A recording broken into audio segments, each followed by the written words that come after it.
Petrol விலையை உயர்த்தி 15 நாட்கள் கூட ஆகாத நிலையில் மீண்டும் விலையை உயர்த்துவது மத்திய அரசின் நிர்வாக திறமையின்மையை காட்டுகிறது என்று தமிழக முதலமைச்சர் ஜெயலலிதா கூறியிருக்கிறார்.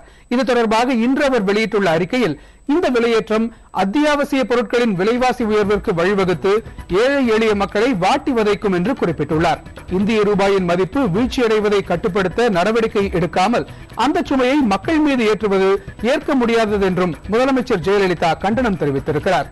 வெளிநாடுகளில் பதுக்கி வைக்கப்பட்டுள்ள இந்தியர்களின் கருப்பு பணத்தை மீட்க நடவடிக்கை எடுத்தால் நாடு செழிப்படைவதோடு பெட்ரோலிய பொருட்களின் விலையை உயர்த்த வேண்டிய அவசியமும் ஏற்படாது என்றும் அவர் சுட்டிக்காட்டியிருக்கிறார். மக்களை துன்பத்திற்குள்ளாக்கும் இந்த விலை உயர்வை திரும்பப் பெறுவதோடு ரூபாயின் மதிப்பு வீழ்ச்சியடைவதை கட்டுப்படுத்த உறுதியான நடவடிக்கைகளை எடுக்க வேண்டும் என்றும் ஜெயலலிதா மத்திய அரசை வலியுறுத்தியிருக்கிறார். பெட்ரோல் விலையை உயர்த்தாமல் அதற்கு மாற்று வழி காண மத்திய அரசு முன்வர வேண்டும் என்று திமுக தலைவர் கருணாநிதி வலியுறுத்தியிருக்கிறார். தொடர்ச்சியாக பெட்ரோல் மற்றும் டீசல் விலை ஏற்றப்படுவதால் அதனை சார்ந்துள்ள பொருட்களின் விலையும் உயர்ந்து வருவதாக இன்று அவர் வெளியிட்டுள்ள அறிக்கை ஒன்றில் குறிப்பிட்டுள்ளார். இந்நிலையில் இயற்கை எரிவாயுவின் விலையை 2 மடங்கு உயர்த்த மத்திய மின்துறை அமைச்சகமும் உரத்துறை அமைச்சகமும் எதிர்ப்பினை தெரிவித்த போதிலும் மத்திய அமைச்சரவை அதற்கு ஒப்புதல் அளித்துள்ளது.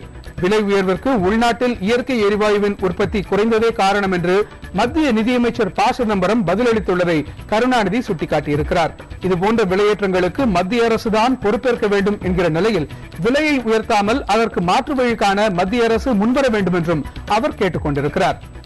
இதேபோல பாட்டாளி மக்கள் கட்சியின் இளைஞரணி தலைவர் அன்புமணி ராமதாஸ் வெளியிட்டுள்ள அறிக்கையில் பெட்ரோல் விலை உயர்வு மக்கள் மீதான மத்திய அரசின் மனிதாபிமானமற்ற தாக்குதல் என்று கண்டனம் தெரிவித்திருக்கிறார்.